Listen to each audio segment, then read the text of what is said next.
All right. Good morning. Friday's here. Yeah. And as Simpiwe pointed out to me just now, it's also payday. So, for those people who are actually getting paid in this country of ours, and good for you. Payday is nice. Very, very nice. Hi, Simpiwe. I'm good. How are you? I'm very good. I'm in such a good mood. Same here. Like, it's a Friday. It is pay weekend. Let's go. Let's rock. Like, close the laptops at 12 o'clock. Mm-hmm. One, maybe pushing it. But either way, we're having an early day, guys. We will. We're starting our weekends very, very early. The lovely. throats are opened, so... Love it. Love it.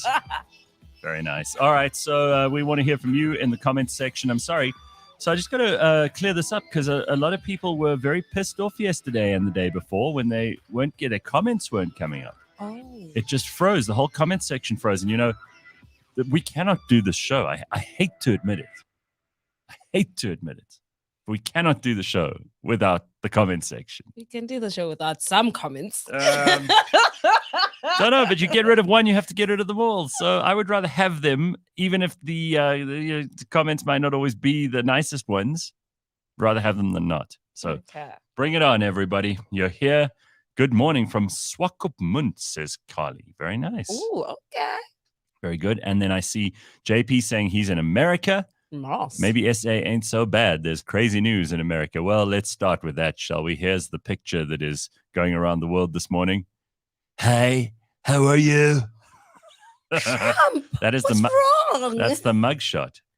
Oh. So this is the mugshot that the media, they are so excited. You cannot believe the American media are jumping up and down like school children meeting their favorite pop star. I don't know what they expected. There's the most photographed man in the world, without a doubt. He's so famous. He jokingly said when they said that they might have to impose bail on him. Bail is to stop you from running away when you've got a court date. Mm-hmm. And he said, "Oh, I'll just get on my plane, which has got Trump written on it, and try to fly somewhere, and they'll never know." And then he said, he's like the biggest troll as well. Maybe I should fly. He goes, maybe I should fly commercial because no one will recognize me. He's a troll. He's a troll, but at the same time, how stupid do they look? Because look what his team went and did. First post on Twitter since he left it, or since he was banned from it. And this is it. Mugshot, August 24th, 2023. Election interference. Never surrender. DonaldJTrump.com. So he's out there and he's making it happen. It reminds me a little bit of this political ad, which made him very unpopular again with certain people. In reality, they're not after you. Not after me, rather. They're after you. I'm just in the way. And that picture looks just like that picture. Right? Yeah. And he looks pissed off in this picture, which is how a lot of Americans are feeling. I just wish, this is again where Americans are so split down the middle at the moment. And I hate starting a Friday morning with this stuff, but it's the biggest story in the news. And for obvious reasons, it's not because of Donald Trump. I wish that people in the leftist media in America, some of these people I know, some of these people I've worked with over the years, I wish you guys would realize what you're doing is actually going to backfire on you. Like when you go after somebody, like this is clearly a political hit job. There's no two ways about it. If the Stormy Daniels thing, if paying a sex worker to shut up so you can run for president, which is effectively what they've got him. They say he used campaign funds. It doesn't matter. That's not a story. There are worse scandals every day of the week. Have they met our presidents? Thank you very much. Right? So that is clearly political. Mm-hmm. The Georgia election interference, which is probably the most serious one of all, he calls up the guys, "Can't you find me 11,000 votes?" But that's what you do when you're campaigning. And he's allowed to be a bolshy, ugly, nasty human being. That is how he is. Donald Trump is just Donald Trump. If you expect anything more from him, I don't know what you think you're going to get. But going after him with the apparatus of the state, when his whole narrative over the past 8 years has been, they're coming after me because they're coming after you. And there's this deep state that hates people who speak their mind. that doesn't like you with your political opinions, that if you won't comply, they will put you in jail. They're making his narrative come true. Yes. Right? Yes. So what do you think this does to the people in America who are in the middle or who are Trump fans? Do you think it makes them go, oh, well, if they've arrested him, he must be a bad person, so we'll change our opinion? No. What do you think's going to happen? They're going to vote for him even more. They're going to support him even more. Rally up and get their friends and tell their friends to tell the other friends that, hey, this is what's happened. And it's just going to spread like wildfire. It's one of those where I feel like they want it to be under the carpet, and it's not. That's not, I just like, why that's would not you? what's happening. How stupid and self-assured, and in how much of a bubble do you live to think that this is a good strategy? You know, to essentially make your opponent, and the media, let's face it, the media are the opponents of Donald Trump. He's always said so from the beginning. Mm-hmm. I hate you. You're fake news. No questions from you. You're a nasty, nasty reporter. You know, he has been saying what all of us have wanted to say to these news outlets for years. And even if, I mean, like, I don't have some hostility against the news. I really could care less. I do think, though, that they are so sure that they control the narrative. They're so sure, despite losing the narrative on COVID, despite losing the narrative on climate change, despite losing people on almost everything that they've tried to sell us in the last while. And you look at any poll you like about trust in the media, it's gone like this.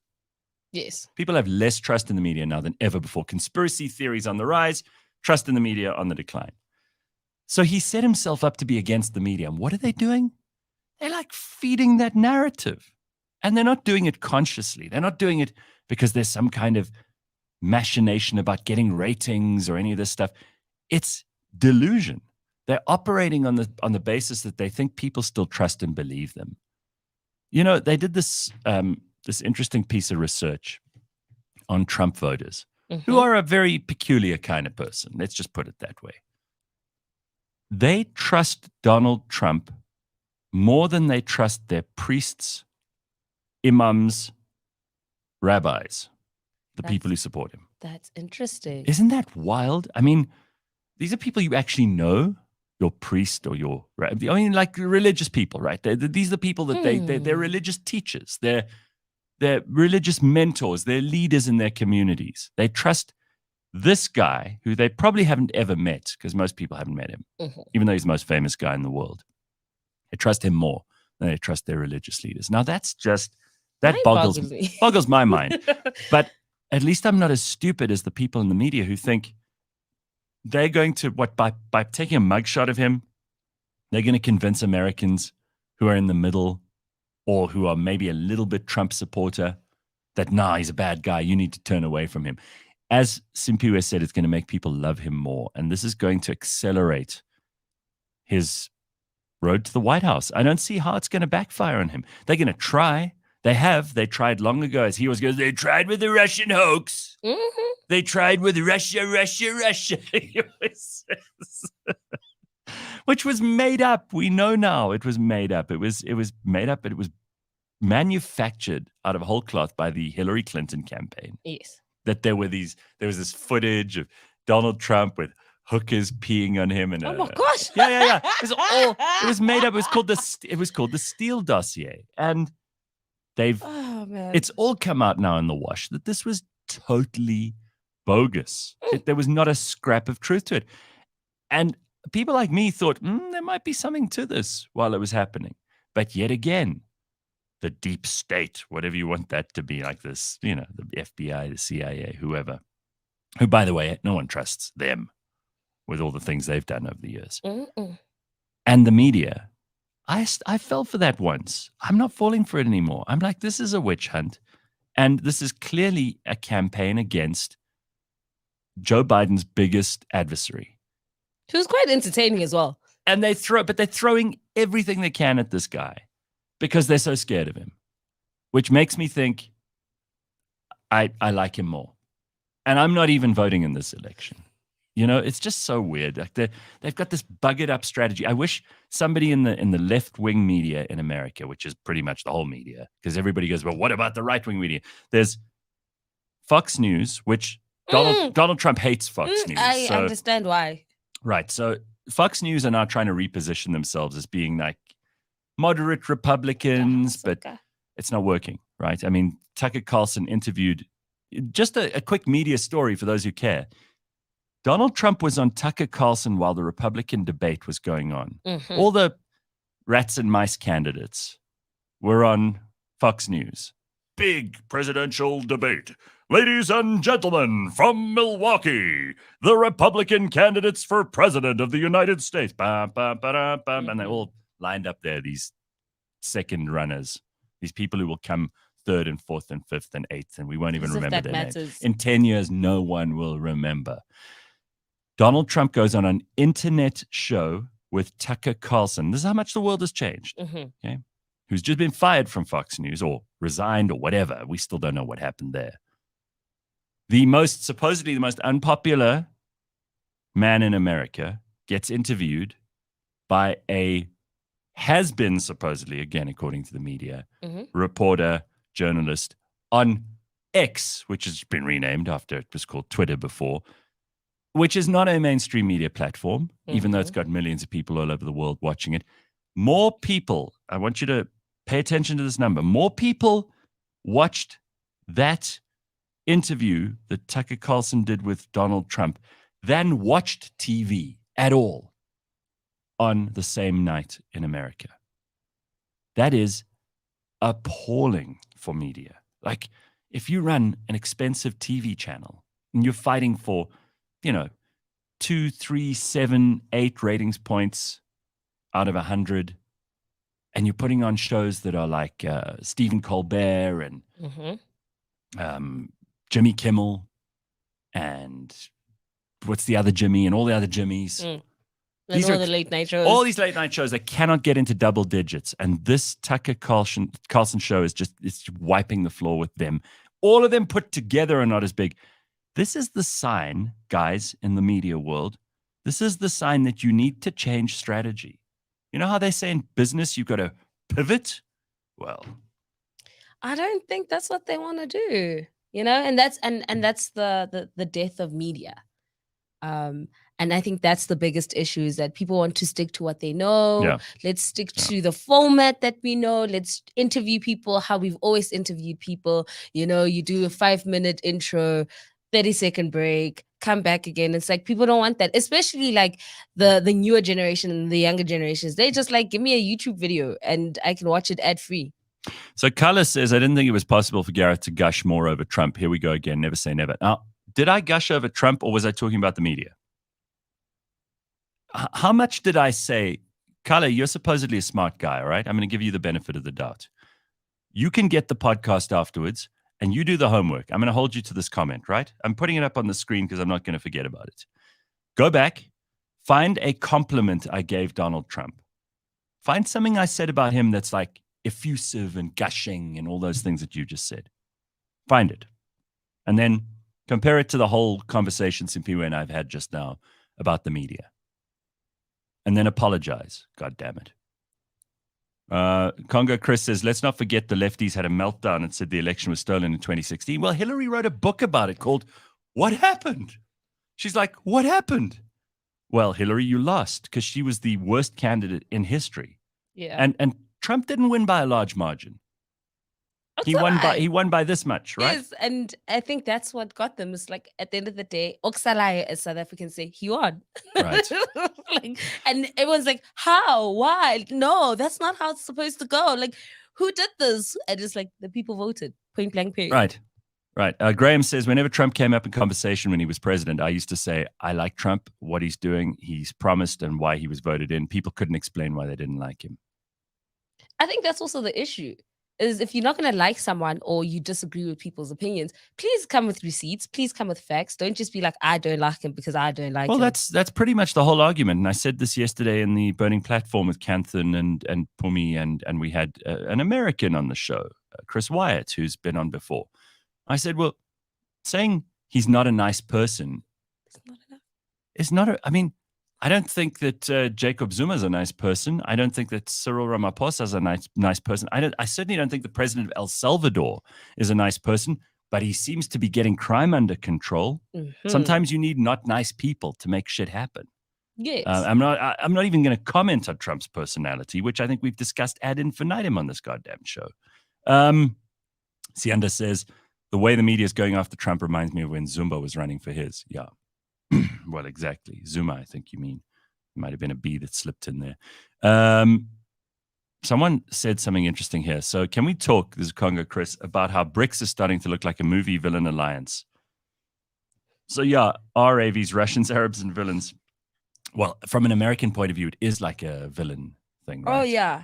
But now, so Saudi Arabia, Ethiopia, who've all joined? There's quite a few. Egypt has joined. Iran. Yeah. The Saudis have joined, which is so interesting. Yeah, Saudis, yeah, that's a powerful block because they're the guys who are buying oil in dollars, right? Yes, and this is why America is a bit, shaking America's a going bit. to be very pissed off about this. But here it's Saudi Arabia, Right. Egypt, United Arab Emirates, yeah. Argentina, Right. Iran, Ethiopia. Now, let me just point out, if you can get Iran and Saudi Arabia into the same alliance, I mean, this is something that no American president has been able to achieve. Yeah, because they've been violent. Not any American president in my living memory has been able to put Iran and Saudi Arabia into the same room without them trying to kill each other. Mm-hmm. And you're telling me that BRICS has just done that? This is a disgrace. You know what's great? It's disgrace. happening in South Africa. if you work in the American diplomatic service, you should just resign, because Vladimir Putin and President Xi and all those countries in BRICS that I've been mocking for the last week, and I have, because there's lots to mock and laugh about, right? Especially the way our president's behaved. But these guys have been able to wrangle those two into a union. Can you imagine how bad this makes America look? So again, you might not like what I'm saying, but that's the truth. It's just quite something. Amir Sayed saying the same thing. China put Iran and the Kingdom of Saudi Arabia in the same room. Correct. That's a hell of an achievement. Mm-hmm. These guys have a plan. JP, who's in America, says the new BRICS will have the majority of the oil, potentially affecting the dollar being the predominant currency. Listen, again, Canton Pillay said it yesterday on the Burning Platform, and he and Pumi had an argument about it, which they do often. It's not unusual for those two to argue. But things are changing. And if you don't feel the changes, if you think you can just keep going, whether you're the media and reporting on Donald Trump and thinking that you're going to change people's opinion, or whether you are the US Foreign Service thinking, BRICS, this is fine. You know, like that dog in the kitchen with the flames all around it. This is fine. You've got to pick up on the signs. There's stuff going on, right? Oh, yes. And I will say this, as someone who doesn't really follow a lot of like political news, I've been quite invested with BRICS. And my whole thing, I even said this to Ryan, is that what I'm looking at is the overall big plan. Russia and China have always had a plan. And they don't think 2 year, 5 year. They think like the next 10, 15. That's correct, yeah. So what's happening now is just one of the things that they've already planned. And it's interesting to see how it's rolling out. With no comment on whether it's good or bad. Yes. Okay? Yeah. Yes, it's just you're like, right. It's just on this is something that they have planned. It's not by mistake that they've gotten these countries together. It's not by mistake. And in the next 5 years, we're going to see why those people were in those rooms. And in the next 10 years, we're going to see if South Africa was able to make good decisions or not, you know? And that's what's so interesting about BRICS, is that we're seeing somebody else's master plan roll out in real time. China and Russia. Russia and China. Okay, so let's see. This is a picture I took yesterday. I went to. This is pretty. Yeah, that's a picture of Pretoria from. There's this Anglo-Boer War fort where they had a conference on community radio yesterday, and they asked me to come and speak at that, and I just loved it because I got to take this picture. Ooh. I mean, it's not obviously I've had to reduce the resolution to show you on this. Look at you and your photography skills. I'm learning from you see, we do this thing with Picture Perfect on a Friday. I'm paying attention. But this is a picture of the capital city at about 8:30 in the morning. Sure. It looks so good. I mean, it's nice and green already. You know, it's going to look so much better once that the rain has come and cleared the air. But isn't that pretty? This is the view on the other side. Not so pretty. It's a bit dry. Ooh. But I mean, isn't that it's so South African with that aloe in the front there, and again, kind of looking out. The contrast is amazing. There was greenery, and now it's Mm. just brown. It's like, Yeah. oh, This okay. is the fort, by the way. Ooh. And this is, I think, the highest point in Pretoria. And this fort's kind of 100 and something years old, but there was this little hall on the side where they had this community radio conference. Very interesting. I met lots of cool people who are doing, little shows all over the country. There are people in small towns that have got community licenses that are, getting there every morning and doing a show and earning just enough money to keep the thing going. And it's just great to see people working. Everybody's working. And the guy who spoke before me, who I managed to catch a few minutes of, was talking about how it's just terrific that despite all of the shit that we deal with in this country, and we know what it is, and we don't have to go into that because it's No Politics Friday. He said it's so great that people are taking responsibility for themselves. They're figuring out for themselves that we can't rely on a government. And he said some countries wish they were in that position because the government decides everything for them. And you can ask, whether it would be better to have a government that can do all this stuff for us, or whether it's better to rely on yourself. But in the end, if you have the power to decide, that's almost always better. Yes. So I just thought it was an interesting observation. And there were plenty of other much more wise and sensible things said during the course of this thing. But it's nice to go out and meet people at these things on a beautiful sort of spring morning. And I think we can call it spring, even though we're not in September yet. Spring is coming. But South Africans are weird. On the 1st of September, it's not spring, it's summertime. I think that's right, yeah. I think that's right. and then spring kicks in, Right. So Absolutely. I'm just enjoying the fact that it's getting warmer. Hallelujah. Amen. Hadmin says her buddy was at the talk yesterday. He says it was brilliant, but apparently you managed to piss off a Buddha Tani with my colorful language. I really tried to hold back. I've become so used to just in radio. I'm not going to go into a whole thing here. In radio, that you just automatically stop swearing when there's a microphone in front of you when you're in radio. Okay. But we've been doing this where swearing, it's not the purpose of what we do. Sure. If a word slips out here or there, it's very natural, it's very real. But the real me, I swear quite a lot. Right? I mean, it's part of my language. Don't come at me with that.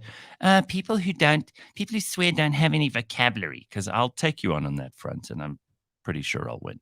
But I don't think about swearing. It's not an important part of my life. I use it as an emphasis. I use it as I use various words in adjective form, in noun form, in adverb form, in verb form. It doesn't matter. And I don't think it's that important. And I'm also I'm perplexed. I'm even amazed that there are still people in the world. And I don't know who this Tani was. I certainly didn't meet anyone who's upset with me. Everybody seemed to have been very good, very cool, very friendly. I'm amazed that there are still people who are like, oh, when they hear a swear word, what is this? Victorian England? He said. I think he said the word. I think he said something terrible. Are there still people like that who are just horribly upset? I used to be one of those people. Really, Simpiwe? Yes, especially Tell in me high about school. this. I want to know. And I remember what are those things called when you instead of swearing, I'd say sugar honey iced tea. They're like a euphemism. Yes, there we go. Because I was just so appalled at people just. Excuse me? You were like a Victorian lady, basically. I was like, excuse me? You did not just use that word. You're not talking to me like that. And it offended you. Yes, and I was like, how dare you talk to me? Me. Not anybody else. Me like that. Do you not know how to use other words? And then I grew up and I was like, oh, this is life. I guess I know. It's just part of the language. I don't understand how anyone could in 2023 be walking around getting upset by swearing. I mean, it makes you seem like, again, you haven't moved with the times. And I don't advocate for people to just have foul potty mouths the whole time. There's nothing worse than that.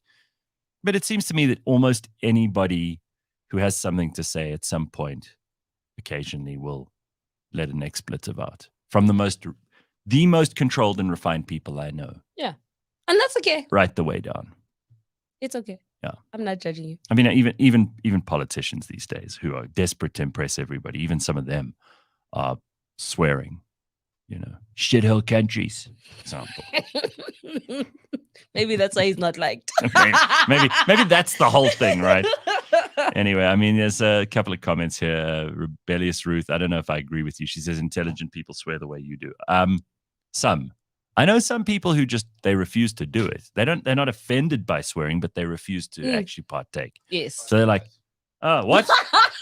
Ben's just come in swearing. Hadmin says, swearing is the only way to express myself properly. Just plain Jared says, studies have shown intelligent people swear more than stupid motherfuckers. Well, all right. Yeah, there's so many people. It's weird. Like, yeah, you do. You get those ones who are offended by swearing. They're still around. Yeah. There are a few of them in like dark places and in little villages. And, they go to church bazaars and things like that. Hallelujah. Yeah. Oh, don't cuss.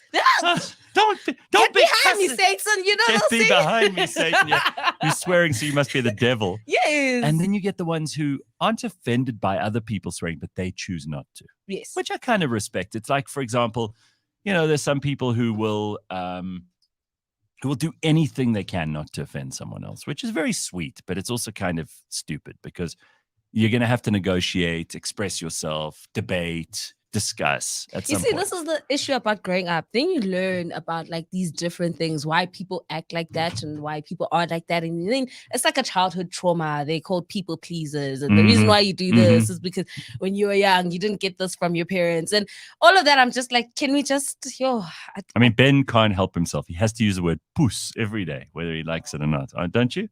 I'm from the Cape. Tries to take away my heritage. Your heritage.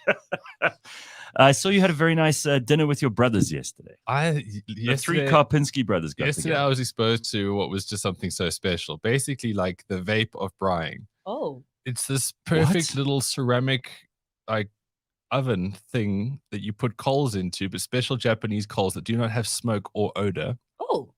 Japan. And then they're so clever there. And then you sit down. It's like the new fondue, basically. Really? And so you could. I mean, I could braai in the car with this thing. Ooh. So, is it a piece of technology that? No, it's just really well designed. So then my brother actually gave me one for a belated birthday. Oh wow! So I've got my own. Like, nice. How big is it? So wait, it's reusable. The coal is actually reusable. That's a different story. You just extinguish the coal. You can use it again. It's from a special, like, I don't know, petrified tree in Japan that's also disciplined and stuff. My God. So the actual grill of the braai is like my laptop, basically. Okay. All right. And then what you do is you just make little cuts of various meats and then you put them in the bowls and then that's dinner. You just sit around. Sounds amazing. Put it on there. If you like it rare, you take it off. You like it because the only thing that bothers me about braais is the mess of the fire. The smoke. Yeah. No one wants to smell like they've been braaiing. Yeah. I mean, look. You know what I mean, Sipiwe? Yeah. So that smell. I thought that when I saw like this, disposable braai.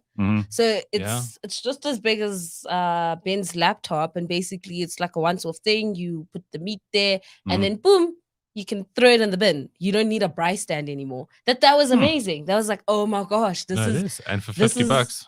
Has changed my life. For $50, great. And now you're telling me that there's something better than this. Well, there's always something better, simply because you've got to be rich in this world, right? That's all like really counts. So obviously they've made something better. I mean, this thing, I was amazed. It was just so nice to eat like this. And then we had prawns after that. So you just do like a run of prawns. And then, Can I tell you, like, these are the pleasures of life. It's like having a really great meal with cool people. Oh yes. Just that the next day is Friday and payday. Oh and, yes, hallelujah. You got spring on the way. Like there's a lot of your birthday. I mean, it really is just the best time. There's a lot of optimism. Life is a lot, good. right? Life is so good. I love it. Yeah, it's those kind of moments where you just feel what actual wealth is.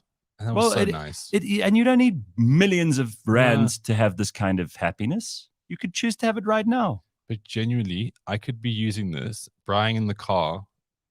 Like, it's that cool. The only real smoke that came out was when the fillet was just firing up a little bit. Yeah. Okay. And it doesn't smell. Okay, so Ben, let's just look here quickly. We've got a couple of questions for you. Dumi wants to know. I have a question for Ben. I started doing cold plunges, wondering if there's an ideal temperature to do it in. Currently doing it at a temperature around 6 to 10 degrees. That's pretty hardcore. Is that good? Ideally, less than 12. Because like you want to test yourself, right? You want to get to a point of discomfort. So anything above 12, I would say just try a little bit harder. But 6 to 10, no, you're killing it. Absolutely killing it. Very good. Did you drink pink drinks, says Ricky? I don't know what that means. You and your brothers having supper last night. Why would there be pink drinks I think involved? Ricky's having a dab at my my manhood. No, I don't really drink that much at all. Oh, right. Okay. You should have eel, says Congo Chris. It's one of the tastiest things you'll ever eat. Could do. Really? Yeah. I've never had eel. I'm not in a hurry. Me either. I think Congo Chris lives in so many third world places that he doesn't actually know what conventional food is anymore. Yeah. Wen says that we should be real South Africans and make a braai. Don't be soy boys. Hey, if great technology comes along, what should I tell you that you should still use your rotary telephone at home and listen to the wireless instead of using your cell phone? I mean, I love braaiing so much that I'm trying to find forms of it. And that's what I feel I have with this. Right. It's like, this is like playing 9 holes. You don't have to always play the full championship 18. You're still playing that, right? Right. Don says a hibachi is what that thing is called. Pretty much, yeah. It's a Okay. hibachi grill. Hibachi. Yeah. Mm. Don's smart. It's a man of culture there. Okay. Right. So I'm going to be hibachi grilling. That's, you can have a braai in your lounge. That's nice. Take that. That's food. pretty wild. Like that's food lovers. nice. That's like Because levels. honestly, the smoke and the fire itself. I mean, listen, I like a fire. Don't get me wrong. I've got fireplaces at home. I always say in winter, it's one of the best things about winter. But I'm not attached to the smoke part of it. So if you can get rid of that, hell yes. Look, if you're making force rolls for 10, get the braai going, right? Get the big old thing going. There's going to be sizzles and fat. Sure. Yeah. But if you want a good meal like an adult, Yes. you can hibachi. Yes. Very good. How do you know if someone does cold plunges? Don't worry, they'll tell you, says Virus. Yeah. Said a guy who doesn't cold plunge. All right. So a couple of things. Since it is a Friday morning, we've got lots on the agenda. Where do you want to start? Ben and Simpiwe, go for it. What do you got? I'm the guest here as always, so you tell me. All right. Well, Simpiwe's got some things on her mind this morning, starting with vegan horse riding. Just when you think the world couldn't get any weirder, there's apparently a thing now for It's gone viral. Okay. It's something that What is that? That doesn't always mean it's a good thing. Going viral is like someone showing guys, their arsehole. guys, Funny. Rich Mulholland sent out his newsletter yesterday, and I for some reason it caught my eye, and he was talking about how relevance, which could link to virality. Yeah. Right? If you're relevant, people are paying attention. Sure. Relevance, as you get older, becomes something that's complicated for you to negotiate because what is relevant today is not relevant tomorrow. So you could be a flash in the pan. You have no staying power. Who cares? Brittany. Famous for flashing your titties or whatever. But he says you combine that with wisdom and you find the hot zone. He said that's where, those overlapping Venn diagrams, what you want is a combination of wisdom and relevance. And if you have too much relevance and not enough wisdom, you're not going to last. Nobody cares. Such a rich thing to say. If you have too much wisdom and no relevance, people are going to be like, put you in the old age home. Yeah. So it's somewhere in between. And I thought Rich was very sharp to point that out. Extremely. But sometimes you also have to sacrifice a bit of wisdom for relevance too, which obviously then creates that balance. Correct. Yeah. It's a constant trade-off. So tell us about vegan horse riding. While we're talking about constant trade-offs. After that, let me school you guys on something that's gone viral in Finland. So the sports doesn't involve any actual horses. So people pants around with a stick and a toy horse. And they basically do this nonsense. This isn't vegan horse riding. This is unloved child horse riding. I've dated some girls who are horse riders. Trust me, they don't need to also be vegans as well. Well, the sport is officially called hobbying horsing, right? This is where they pretend that they're not actually horse riding. They're pretending they're on a horse, like a 6-year-old girl does. Yes. When they run around the And garden. there's over My sister used to do this because all little girls they pretend they're the horse, yeah, right? Well, they're always pretending. But now there's a championship. So what about this? I mean, here's a video linked to this. It's not. I think it's what you're saying. It is, I think. I hope. Well, here's the vegan horse riding all right, so championship in Finland goes viral. The sport doesn't involve any actual horses. Instead, players ride a stick with a toy horse head, prance around with their own human legs, and even jump over barriers. The sport is officially called hobby horsing, with about 1,500 people competing in it from all over the world. Did you see how she started crying when she got the award? All right. It's a shame. So they're vegan as well. I guess so. I think that's the No, but criteria. it's like they realized hobby horsing wasn't going to sell it. So how do we call it vegan as well? Then all the vegans will buy into it. They'll be like, oh, we've got to support Oh, this. look at them. They're being Like, so cruel to horses by not using horses. Vegan hobby horsing against climate change. And you will just win over Oh, it'll be in the stu- Olympics. all the We'll students. get in the Olympics next time. All right, look at this. You think that's crazy. Okay. And I'll explain to anyone who's listening to the audio, because I know you hate it when we play these videos. I'll explain what's going on. It's just a woman looking at the camera. This is what she has to say. She's being dead serious, okay? Okay. This is she's not kidding. We're going to. Are you ready?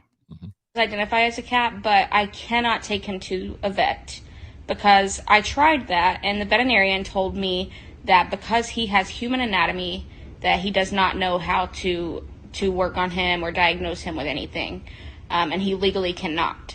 So, and while I do think that is a form of discrimination, because my son, if he says he's a cat, he is a cat, and he needs to be treated like that, like one, But I'm not going to press charges because I know that he could lose his license if he did work on my son. So I'm not gonna try to sue him or anything. So don't worry. But this is something that I want to raise awareness on, because I do think that people that identify as an animal should be able to go to the vet. That's the medical attention that they're wanting. And so I really do appreciate you asking this question. I think it's an important topic that we discuss, because if All right, I got to stop it there. So No, basically, she must go to jail. yeah, she's a mom. Sure. Her son thinks he's a cat and wants to be treated at the vet. The vet said, I'm a vet. I can't treat your son. He's not a cat. She wants to press, well, she thought about it. She's decided against it. She must be very wise. She's thought about this.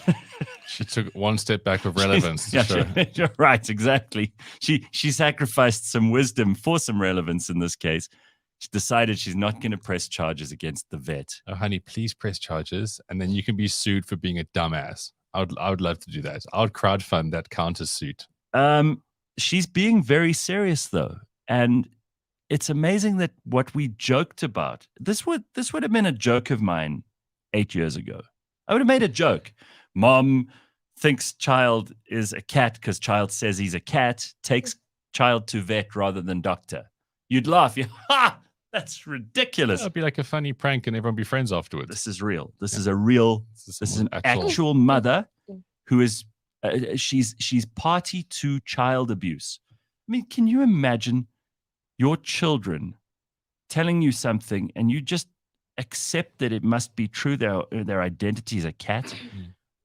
You're not qualified to be a parent anymore. You No. lose your parental rights immediately. I don't know who has to take your children, maybe the nearest relative or something like that. But this is outrageous, and it's serious. This woman's not kidding. No, jail. Yeah. The only thing, she needs to be locked up because she's actually spreading garbage. She's littering on the earth with that cat child. Ben, you have to. Ugh. You have to go and look at what El Salvador's president is doing. You'd be so up your street. Well, he's been smart since COVID, that guy. You know what he's doing. Yeah. He's opened up. He's built the biggest prisons in the world. He's just locking away anyone who's in a gang. He's trying them 2,000 at a time to speed up the process. Get rid of filth. Their Some people are murder just rate, shit. their murder rate has gone down by something like 200% from where it was. It used to be one of the most dangerous countries in the world. Now, He's like, you can walk around with your wallet sticking out of your pocket in El Salvador. No one's going to touch you. Interesting concept that if you don't want crime, get rid of the criminals. It's a great idea, isn't It's it? a very interesting concept that. Yeah. Some people are saying there's a parody account, but I don't think it is. I mean, it seems to me that this is serious. Yeah, And but if either it way, is a it's not parody, if it is a parody, please believe me, there are actual people in the world right now are who like that. believe in this. But even if it's Yeah. a parody, it's a done joke now. Like it's not actually funny because that's what actually people do. Well, It's like- Wendy says as a kid at St. Stithians in Johannesburg, he's identifying as a werewolf, and it's being tolerated. Well, they opened their own sort of Pandora's box there by having a mixed gender fluid person. I Yeah, think a sorry. guy that wanted to go to the girls, and yeah, I mean, I have no sympathy for them. None. Good. I hope the whole school is humiliated and embarrassed, and that's why it's good that we mention them by name. Shame, What a disgrace. shame. Imagine allowing a kid. I mean, a 5-year-old says they want sweets all the time. Imagine you just give them sweets all the time. That's you know, bad diabetes. parenting. right? Diabetes. Diabetes. Ben, I did my health check on Monday. I came out clean, Very good. 100%. It's very good. Not even. They didn't even call me fat, Ben. And I thought my Well, that's BMI. because they're not friends of yours. I was waiting for it. God damn it. Yeah. Ben Okay. is not impressed. He's No, just he's not like, impressed. that's the basic you could do. The basic. You Like, know, I want you want to all impress of- me? Do something crazy, okay? I want all of my friends to be super healthy so they can stay my friends for as long as possible. That is my selfish agenda on this front. All right. Okay. So you have a sleep dilemma? What's going on? Guys, that's not good. What, are you struggling to sleep? Stress? I really am. No, it's not so much stress. I'm getting stressed from not being able to sleep, and I think it's one of those things that every person is going to get to in like modern life, because I know sleep is the most important thing, right? I know people go on about cold plunging sleep. Yeah, there's a reason why people talk about these things because they're really good, and I haven't been able to sleep very well for the last 6 months, and there's a multitude of factors here, none of which I am blaming. Like I love Daniela, I love my cats. I probably need a bigger bed. I might need a second bedroom because she doesn't go to bed at the same time as I do. My cats are all over the place. Meows's is that stage. She's so old that I am her rock. She has to be near me all the time. And what am I going to do? Kick her out? She's 107. She'll scratch at the door and she'll lose her shit. So you are sacrificing your sleep I brought it on myself. to I know. please everyone else. I brought it on myself. I really have. That sounds like people pleasing, Ben. We should actually It's not dive so much people pleasing. into Cat the pleasing. Like, I love He's cat pleasing. It's even worse, Simpue. I love my cats. Like they're really important to me. I love Daniela like nothing else in the world. But this whole mix just isn't working right now because I need some sleep. I'm getting like 3-4 hours a day. That's what That's not good. especially on a You Friday. could do all the cold plunges you Sure. want and all the But this is exercise you the want. It's going to thing. fuck you up. You're going to get old. I'm doing all of the stuff and I'm nailing it, Mhm. and then I'm just not getting the real recovery in the sleep. And I come in on a Friday, my face feels puffy like Fergie from Black Eyed Peas. I feel like rough a lot of the time, and I'm constantly working at this stuff. So have you tried different techniques? I just probably need my own space for a while to get into a rhythm. And it sounds so mean, but I think when you get those old couples that are like, I sleep here, you sleep here, we'll make a life out of this. So Carl says you need weed gummies. They've saved my life. Well, it depends No. which ones you get, though. Hey, No, like I don't need anything. I just need a bit more space and a bit more because I have Well, a routine. Okay. I want that routine to work. I have like a it much used more to. I have a much more horrible solution for you. It's a much more hardcore solution, but it's worked for people through the ages. You need your own bed. Yeah, but this I'm very sorry to say this. I mean, what you can do is like, really rich people in history Mhm. used to have separate bedrooms. Hmm. The idea of Yeah. a couple sharing a bed is a fairly novel idea. What would happen is that they'd share a bed when they were, having some rumpy pumpy. Yeah, But the rest of natural. the time they wouldn't. It's actually horrible to sleep with someone else. It's either too hot, it's too cold. They want some people don't know how to sleep. They Yo. clingy. You're not. They sleep on their back. You Mm. sleep on your front. There's different stuff, and actually, it's never really worked. This idea of, and in the interest of optimal sleep, it hasn't. No, Everything else. everything else is great, and you have to, again, everything is a trade-off. So what you got to do is you got to have your own bed. Yeah. which Sorry. I know sounds terribly unromantic, and I it know. sounds like, oh, you're that guy. You're just so cold and that kind of stuff. But True, though. I'm a happier person if I sleep better. So then I'm a happier person than everyone else. So I'm making this trade-off thinking like, how do I start every day better? not, I mean, and then if it means my own sleep, then yeah. You know, I'm going to sound like Oprah Winfrey right now. You need to first pour into your own cup before you pour into the cup of others. And if getting, adequate amount of sleep allows you to be a better person, or a happier person, that means you're going to be a better partner and they're going to thank you for it. And that is one of the few things I would suggest that Oprah would be right on. So look, I'm always thinking long game here, good. right? I'm That's always good. thinking big picture. What is that going to be? Mm. And it's just, so I'm kind of getting to that point. Yeah. Well, at least you're thinking about the options. The worst thing that could possibly happen is that you carry on sacrificing your sleep and you get more and more miserable, and then you start taking it out on the cats or Grumpy, Daniela yeah. and everyone at work. I mean, I've got grumpy tendencies, so I Yes, don't want you to do. Yeah, we don't want that. Feel, Yes, I don't want that. I don't want to feel with the fire that I don't like about myself. Wait, hang on a second. Daniela just sent me a voice note. Oh, you're going to play it on the show? Uh-oh. There we go. Benjamin, how very dare you? This is your fault. You spoiled Meows's, so now she wants to sleep on your head at all times. And don't drag me into this. I am just there in my small little corner of the bed, taking up as little space as possible. Your inability to sleep is your own problem.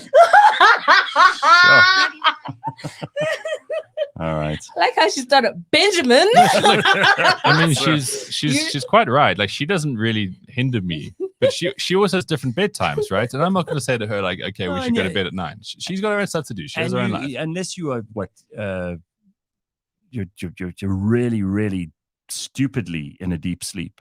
You always feel when someone else is getting in or out of the bed. Yes. I always feel like You know? she's going to go to bed at like 11 or whatever time she wants to. It's her thing. I'm never asleep until that light really goes off. I don't know if it's a safety thing or I'm just I'm in tune with the stuff. Beth says, I wish I had an extra bedroom to get away from snoring that disturbs me. That's a big problem. You know how many couples are sleeping in separate rooms? They love each other, but the woman can't stand the man snoring. Yeah. Big issue. Hugo says, Ben looks like Meows's stole his breakfast and Daniela. Very low energy, Trump. Very low energy, Ben. Low energy. All right. And I don't want low energy, guys. I've got so much to give. I just need a bit more. Yeah, we a bit also more, like, don't want low energy from rejuvenation. you, Ben. Venetia says we sleep in separate rooms. It's been 5 years. It works for us. Right. My ultimate dream Okay. house, which I will build for us at some stage, is that we actually have our own little wing. Yeah. And we Big can, one. Because another thing about this is, like, again, I'm That's a thinking, bit extreme. I know it is, Simpiwe, but indulge me on this Friday. Okay, go. But this is the great thing about when you actually love living with someone, is that you get to know them and you kind of appreciate who they are. Daniela has more stuff than I do. I'm quite Spartan in that respect, right? Wouldn't it be cool if she has her own wing with all her stuff? Doesn't have to mingle in with my stuff. Well, the example that there's an actual couple who does this. Helena Bonham Carter and the guy who does all those. Terry Gillingham was No. His I can't remember his name. He did all those animated. guy. Yeah. He's a very clever guy. They've been Sweeney married. Todd. It was Yeah, his that's thing. him. They've been married for years. They've got kids together. He's got his wing. She's got her wing. They've got the house in the middle that was for entertaining and with the children and everything else. They don't sleep with other people. They don't cheat on each other. Sure. They don't do That's any the weird. last thing in my mind. It's No, just they don't do any. There's no weird like open relationship stuff going on here. But she likes her space where she can do. First of all, she has an office or a study there. She has her own bedroom. She has her dressing room with all her stuff in it. If she's untidy and like messy and doesn't mind a bit of a disaster area where she's throwing things on the back of chairs and all the rest of it, maybe he likes everything orderly. I don't know what their reasons are. They're very happy. And if you have money, you could solve these problems by building a house that's big enough for you to have your space, for her to have her space, and everybody to be happy. and like I said to you about 20 minutes ago, it's all about just trying to be rich in life. Now then you have more options. There's all the merit towards that. You have man. more options. Yeah. That's exactly right. I hear you guys. Tim Burton is the guy's name. Tim Burton. I thank you. really That's do. the guy. I don't know if it would work for me. The Be- separate See, bedrooms, and again- maybe. and then, Separate like- bedrooms, yes. But like just different wings, no. Come Yeah, here. but Like, I I want mean, you in my space. Different bedrooms, different wings. That's just scale of money. Oh. Yeah. Yeah, and I don't buy this man cave nonsense because someone mentioned that in the comments. A man cave is like No. that's really a place for a beta male to go when his wife doesn't want him around, or he Yeah, feels like I agree with you in that. it's like it's a weak retreat. It's like I'm going to go to my little safe space because and this is the part of the house I'm actually allowed to be in. It's pathetic. That's pathetic. You need equality in the house. You're with the wrong partner then. Yeah. Like, I'm very secure with my partner, which is great. Maybe that's why I'm bringing this up. If I wasn't, then I'd be like, you wouldn't talk about it. Yeah. And this is what's great. Then just pick up a little weight, have a good walk before bed, and off you go. Sean Boda says you got to put on some weight. That's the problem with you. Why I don't put know. on weight? I don't know. Lighter, live longer. No idea how that works. Beth says it's not long for us until the kids are grown up and gone, and then we'll each have our own suites. Oh. Okay. Something to look forward to. Mm. Then even in one room, you can each have your sections. My side of the room is full of my junk on chairs, etc. My husband's side is not a thing out of place. Well, Leanne, you guys have got a good understanding. It's also quite a big room you got going there. And Megan says Tim and Helen are not together anymore. You see, Nazo, Always on the rocks, those people. Okay, well, there we go. Bad Yeah, but they're Hollywood people. They don't count. They're not real people. Simpiwe is loving this because she's like, I told you so. Yeah, like I knew can't enter off with that thing. Like this side, that side, no one's cheating, no that. It's just for sleep purposes, though. Yeah, I look forward to seeing her we every other saw how it second I ended. can. Here it is. They broke up. There it is. They're not but together anymore. have you seen her? And have you seen him? I mean, they probably looked at each other one day like, shit. All right, so speaking of like separate living quarters, sleeping quarters. In China, there's a place where husbands can be left. Like, you know how you have That sounds so you have a children's room in a shitty place like a casino, for example. If the parents are so derelict that they want to drop their kids off so they can go and gamble and smoke and whatever, then they drop the kids in this horrible room with like someone who's paid to kind of watch that they don't kill each other or whatever. Now apparently there's a place you could take your husband. That sounds lavish. That absolutely sounds lavish. No, it's pathetic. What do you mean? It's so pathetic. It's like, you imagine being parked off like an adult child. It says it's called husband storage, where wives can leave their husband while they shop. It's just... That's great. No. You guys don't like shopping. Yeah. Listen. I got this. If I'm dating you, then, right? And I like spending time with you as my partner. I want us to do things together. Running errands together, shopping is something I'd like us to do. But if you are not Selfish. but if you're not that guy who wants to go up and down in the mall with me, I can leave you play there. No guy wants to do that. Don't try and make it like if I'm that guy. If you don't want to do it, I can leave you at the mall, still do my shopping, and still have this like, I was at the mall with my man. But you weren't. So you're living a lie. You're bullshitting yourself. And don't force him to go to the mall in the first place, and then put him in storage. Can you put the picture up of this place? Because it's actually, I'll tell you why it's pathetic. Because you literally do get stored. You're in storage. Look at that guy there. Yeah, you're playing what? FIFA, Xbox. No. Isn't that your happy place as well? No, don't. Well, while other people walk past you in the mall, you are like you're a zoo animal. You are sedentary. You look pathetic. Why is that person not doing something else with the day? Why isn't that person going for a walk, going to the gym, playing a sport? I see these guys having friends. I see these guys in the shopping mall, and I see them trailing their wife, carrying the bags, and they look miserable. I've never seen so many unhappy people. Go on a Saturday. It's the end of the month this Saturday, right? She's spending his money. No. Forget that. And he's just like, no. 8K gone. A lot of the time, the woman's spending her own money these days. You know how things have changed. Yeah, some PUA. They walk, playing against the patriarchy. So if you want to entertain yourself, maybe you don't have anything planned for Saturday. Go to the mall and just watch people. Just watch what happens. See if you can count on one hand the number of happy, smiling husbands you see at the back, like a pack ox or a pack donkey. You're like a shopping shipper. Carrying the bags, waiting for and the wife is busy. Ooh, let's go to this shop and let's go and look at that thing. And she's busy gathering. As a hunter-gatherer partnership should work, he should be hunting, but instead he's the bag guy. Or he's put into storage if he's in China. It's pathetic. Don't do this to if you really love your man, don't do this to him. So I'll tell you what Daniela does. She online shops. And then she doesn't say to me like, oh, we should go shopping. She's like, I need stuff. I'll go get the stuff. You've got Right. things like it's just Right. you can be smart through any step of the game here. And isn't that great? Like, again, I've been single for so long that I'm used to doing everything for myself, but it is kind of great to have someone available to do things like the groceries and the This is why house you're my supplies partner. and the shit that you don't think about. Like, unless I make a list and I go to the shop myself for toilet paper, Mhm. which is, I mean, there's no excitement in doing Very that. important for pooing. Very important. Now, it's even better if it's someone that you like being around and they Yes. have these abilities to do things you don't like to do, and they maybe even enjoy them a little bit. Yes, but also studies have shown. So I'm all for the storage thing. Careful, right? your studies with your one toe longer than the other, and this she makes up. Just ladies and gentlemen, Sipiwe makes up bullshit studies on a daily basis. Yeah. But okay, studies have shown She prefaces a lot of things by just saying studies have shown. research. Yeah. Pretty sure Sia used to do it back in the day. Of course he did. All right, go Sipiwe, let's hear it. But studies have shown that husbands actually don't like their wives.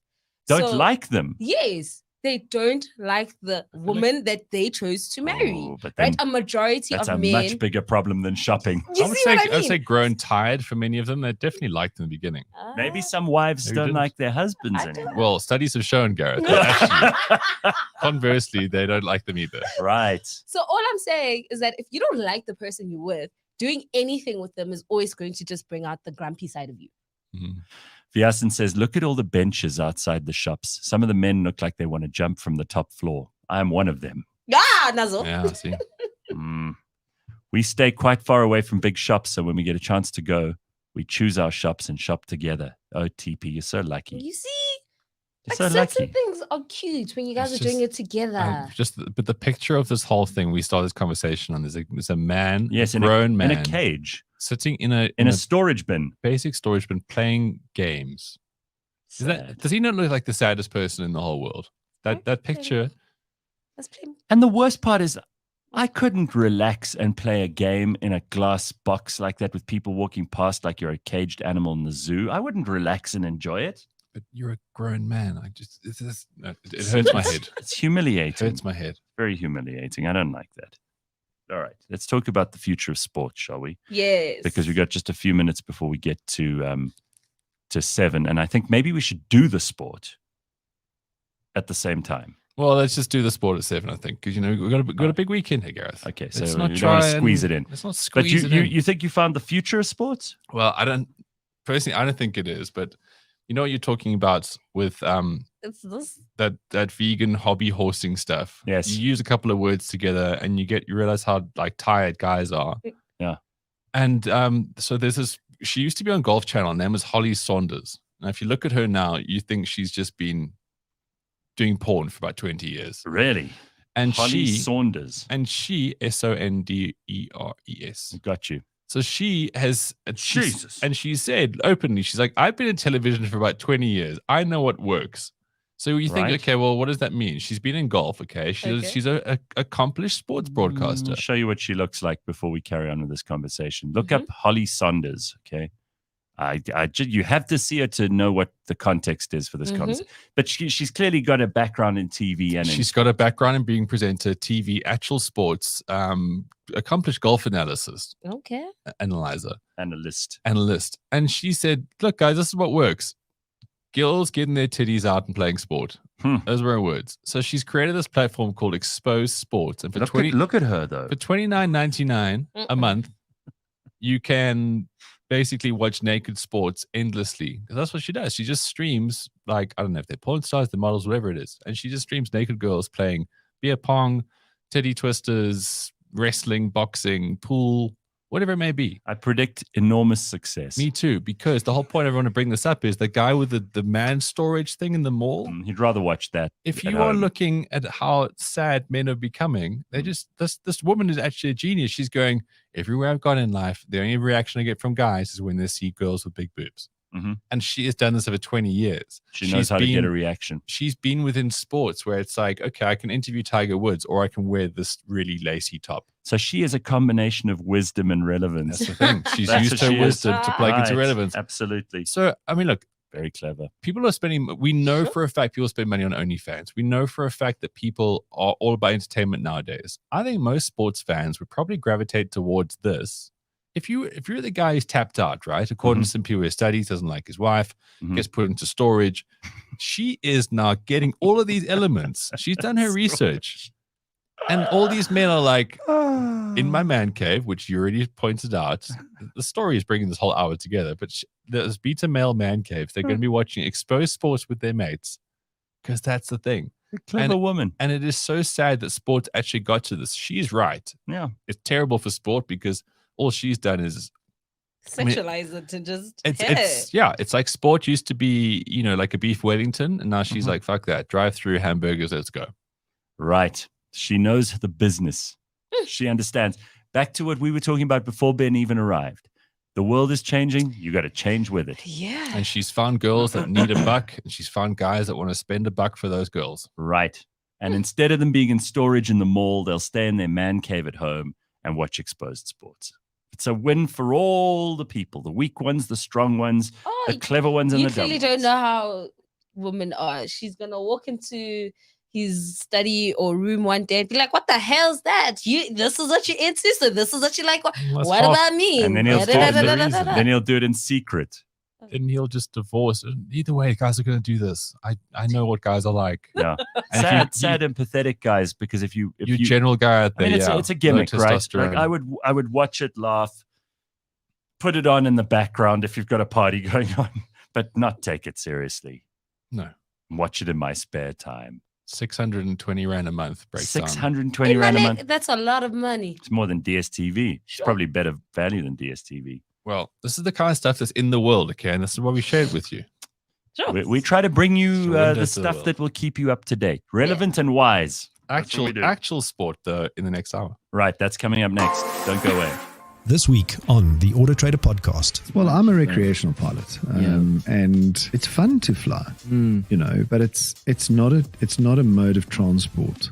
I personally, I think what Elon Musk is doing in terms of tunneling, high-speed trains, or even high-speed carts that you can put your car on and zip somewhere. Because what's the point of transport? Getting from A to B. To B, and you got to be able to do that at scale. So mass transport, currently Boeings and Airbuses, long haul. That might become rockets if Elon Musk gets his way. You can get anywhere in the world in 30 minutes. And then it's just about the last mile. Catch us every Monday at 9 a.m. on YouTube and on autotrader.co.za.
Every time you listen to that 80s show, Tom Cruise lives another 10 years.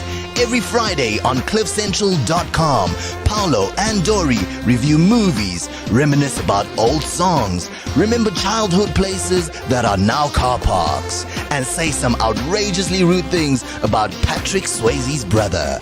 That 80s show, new episode every Friday, live or as a podcast on CliffCentral.com.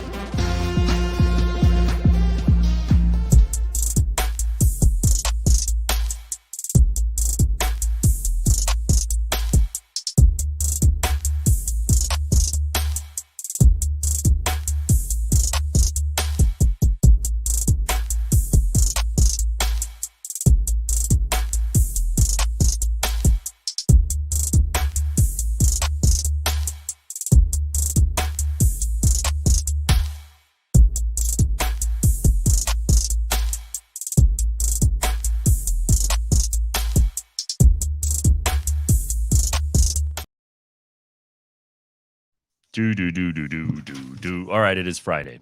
We got lots to get to. Ben, let's do the sport. Let's find out what we've got to look forward to this weekend in terms of sport. Of course, it is called Beyond the Scoreboard, and it is brought to you by Super Bets. These are the people who we rely on to place our bets. Simpiwe has become an inveterate gambler since we started this. Can I also just say, now I know way too much about what's happening in football. Chelsea is It's winning great, or yeah. losing. Well, they're losing. great. They just keep breaking people's hearts. Life-changing, Simpiwe. I know, right? And then I'm like, oh, when is the next game? Oh, this weekend. What time? What will I be up to? This has taken over my life. I found myself watching more sports since we started doing this. Great.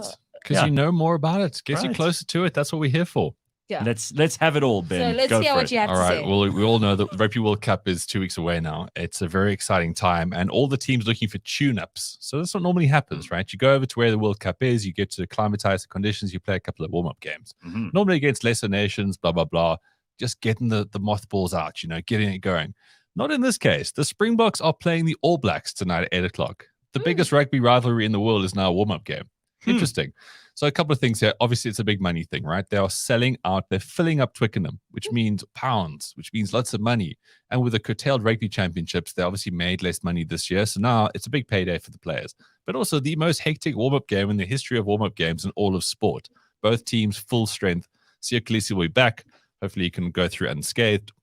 And that's just it. People are saying, well, it's a really risky game because of injuries. But yeah, I know, but you got to play tough teams. It's a contact sport. And all the players are seeing this as an out-and-out test match. There's no warm-up here involved. Right. But huge game tonight. Stakes are high. Absolutely. And sizzling at Twickenham. And then, So stakes, where would you put your money on this one? well, I mean, look, the smart money is like All Blacks by 5. They are a better team. I think they've shown that the last 18 months, particularly the last 2 games they've beaten the Springboks.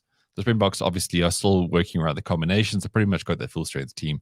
But without Andre Pollard, Lukanya, that backline will be different. There's no doubt about it. And when you're playing against a top team like this, you need your structures to work. I'm not saying that Mani Libok and Jesse Creel aren't great replacements. They are in their own ways great players, but I just don't see the Springboks being favorites here. And that's just head hard the whole deal. But tomorrow, even more games. So if you love rugby, again, great weekend. England versus Fiji. Another English person to get a red card for not being able to tackle, I'm pretty sure will happen. That'll be at 4:15. And of course, let's not forget, like, the World Cup's coming. Yeah. Just around the corner. Right, yeah. Oh. Scotland versus Georgia at 6:30. Italy, Japan, 6:30 as well. Spain versus Argentina, 8:45. Ireland versus Samoa. And then Sunday, also a huge game. France versus Australia. Another chance for Eddie Jones to talk out of his ass.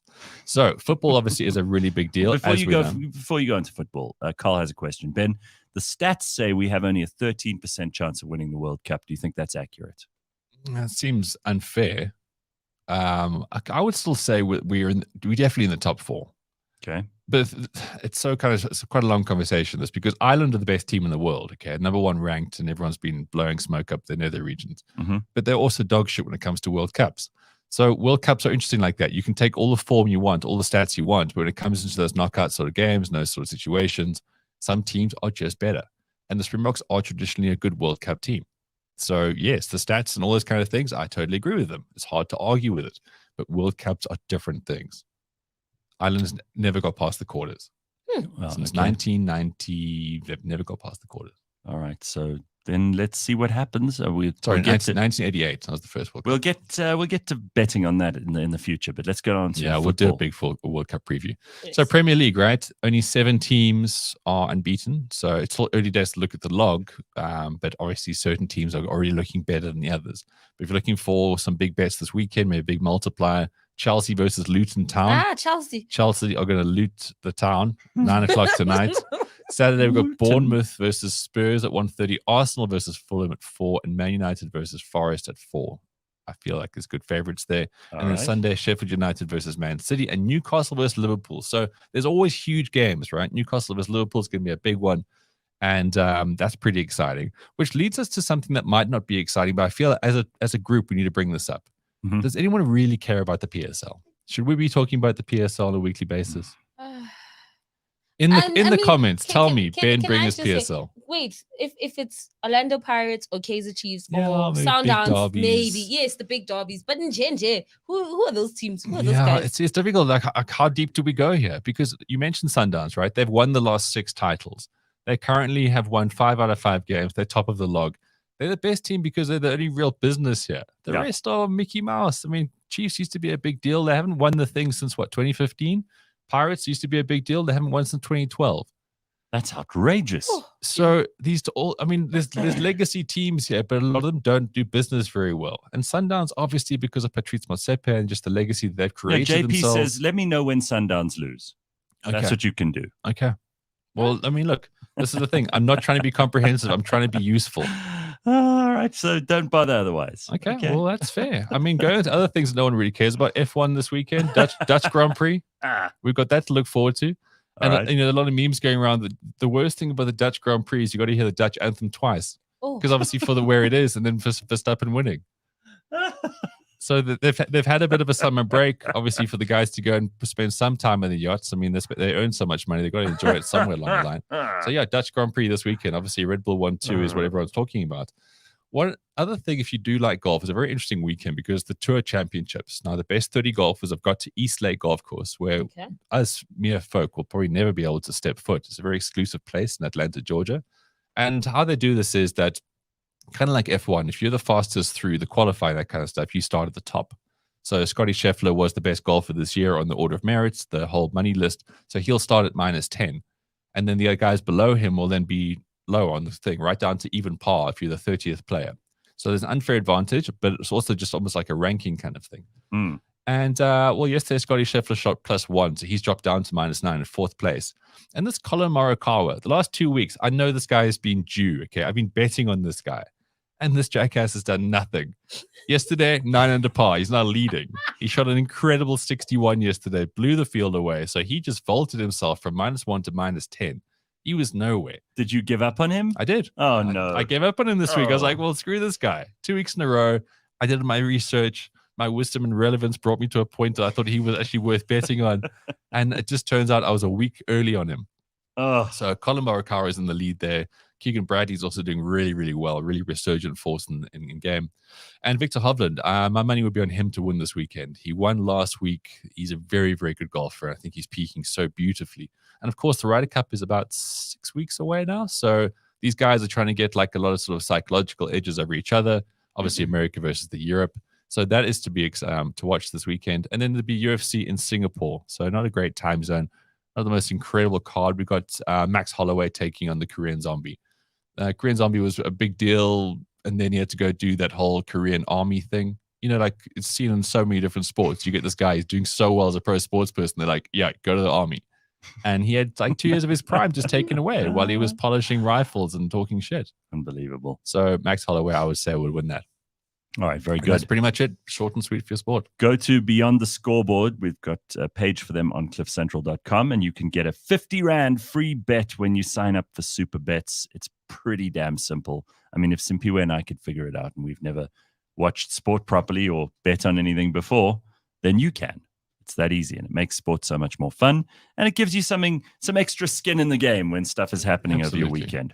So get in there and do it ASAP. Superbets supports responsible gambling. No under 18s. Winners know when to stop. South African Responsible Gambling Foundation toll-free counseling hotline is 0800 006 008. So Ben, you mentioned that the Rugby World Cup is going to start in 2 weeks. And there's official sponsors for the Springboks, right? Yes, many. Sorry, just on that, apparently 40 brands are actually involved in the Springboks, a bit more than that. Yeah, there's a whole lot. So with that, other brands cannot basically congratulate or support the Springboks. So what Escort has done was basically Escort like the Viennas and Poloni and that. Yeah, whoa. They basically have everyone talking on the streets of Twitter because they have Go Springbok, box. They don't say box. So it's a doers. Yes. Oh, wow. So they've had a whole thing, and they're like, we're supporting you guys. You know, you guys have our support, but it's Springboks because they're not allowed to say not allowed to call them Spring BOKS, and Yes. that's because the other sponsors have tied them into thing where you can't, if you don't sponsor, you can't pay. And everyone's talking about them, and I think this is brilliant because now they've had this massive Wow. campaign on Twitter. So shout out to them for getting us to actually talk about I love it them. when we find Super a way. smart. And also with the literacy in this country, people actually spell it like that a lot of the time too. But I do like pretty it when clever. the marketing people get completely circumvented by popular culture. They've gone and they've had lawyers sitting in rooms for years. Yeah. Like when the 2023 World Cup comes around, you make sure that none of the people who aren't paying get any chance to mention the Springboks. And these lawyers have been feverishly working 24/7 to try and bring these rules into play. And then what happens? They just spell it differently, and all the lawyers Yeah, but I have still done see nothing. I'm still seeing that as good. Someone's going to find something because it's the same colors. I'm pretty sure they got the same font going there as well. Huh. So, I mean, like the likeness, I think, again, I don't know the legal ramifications of this, but there's a certain amount of likeness that can't be had. Ben, who are you backing for the Hobby Horse World Championships? Says Congo Chris. That's a good Put question. your money on. I want to interview all the parents, and the one with the worst dad is going to win. Yes, The definitely. one with the worst dad or the most pushy mother will win. Richard Haupt says, well, we're talking about escort. Nothing like listeriosis and misspelt words to get people talking. Oh, don't take us back. That was more escort the place Oh, than yeah. the company. Shame. I don't know I mean, about that. escort the place. There was cannibalism. It's not a great place. I think escort should probably do a rebrand and just call themselves Springboks. Probably. Maybe just me, but Superbet seems complicated. I registered. Where can I get a tutorial? Well, what we'll do is we'll get them in here, Sean. We'll get them back. We had somebody in right in the first week or two, and we'll see if we can get you to figure it out. I know that you're a bit slow, but we'll Sean, help you. Down the left, all the sports. Right. On the top middle, you get the sports as well, and then you get obviously what's in play. And you get the odds, which are on a little button. You see them right there. So put it this way: if you put 100 rand down and you see a bet for saying 0.15, you'll get your 100 rand back plus you get 15 rand. That is just a quick reference, but yeah, we can go deeper. Right. Thank you very much. So, good news for license renewals in South Africa. The organization Undoing Tax Abuse, these people really are just so awesome. And I really do think it's better to give them money than to give the money to SARS. Outer, they've said that they've received confirmation from the Road Traffic Infringement Agency that it will temporarily suspend enforcement orders that are currently blocking license renewals in the country. Nice. Because obviously we have that one machine that prints the driver's licenses. And it's on its broken. deathbed. It's like critical but stable. System is down. Stuff. I'm pretty sure someone unplugs that plug to charge their phone from time to time. Of course. And then there's a whole backlog. And they're like, Someone's sorry. Galaxy S4 with a cracked screen is getting charged. They need to reply to the WhatsApp, okay, or else the relationship is over. Who's the Minister of Transport now? Because it was Fikile Mbalula, and then he was like, I'm out of here. I'm going to be Secretary General of the ANC because then I can't be held responsible for anything. The ANC is already a mess. So I don't know who it is. But yeah, all right. So good for Outer. Again, one of the few organizations that actually stands up for people. You know, if the ANC ever, and I know this is a massive dream here, so I probably shouldn't even say it, if they ever cared about being efficient and caring about the people in this country, just make Outer the Minister of Transport. Yeah. Just make Outer the the whole Department of Transport. It'll cost them half than the one person. A third, a quarter. What do you mean? And you will have productivity. Yeah. Right there. Everything will work. No, you're trying to cut costs with ANC? Never that. So you remember Pitch Black Afro? Yes, he had a song. Pitch Black Afro, he's a lezo. Right. So I will believe you on that. Tulani Ngobo, who was Pitch Black Afro, released from prison. You didn't know about this? That wasn't the song that some people knew about. A couple of days ago, after 3 years in prison for killing his fiancée, Catherine Mutisane. 3 years on Women's Month. These stories always come out of Women's Month. Yeah. So, you know, sing that song again with as much love as you did just now. Yeah. After you found out he killed his wife. Pitch Black fiancé. Murderer. Pitch Black Murderer, exactly. The Department of Correctional Services spokesperson Singaba Omalo said that he benefited from the special remission of sentence. He was serving 10 years, of which 5 was suspended for a period of 5 years with effect from 19 June 2020. So he only spent 3 years of his 10-year sentence. For ending someone's life. For killing his fiancée. Did he? I would suggest that at this point, it's probably okay if you don't listen to his songs anymore. And again, I always separate the person from their music. If you like the music, fine. Yeah. Go ahead. Unless his music is kill your fiancé. Yeah, then it's probably not such a good idea. Then it's not great. No. So as Matthew Dixon says, Pitch Black Afro gets 3 years and Oscar's still in jail. Yeah, so white privilege, huh? Hey, Yeah.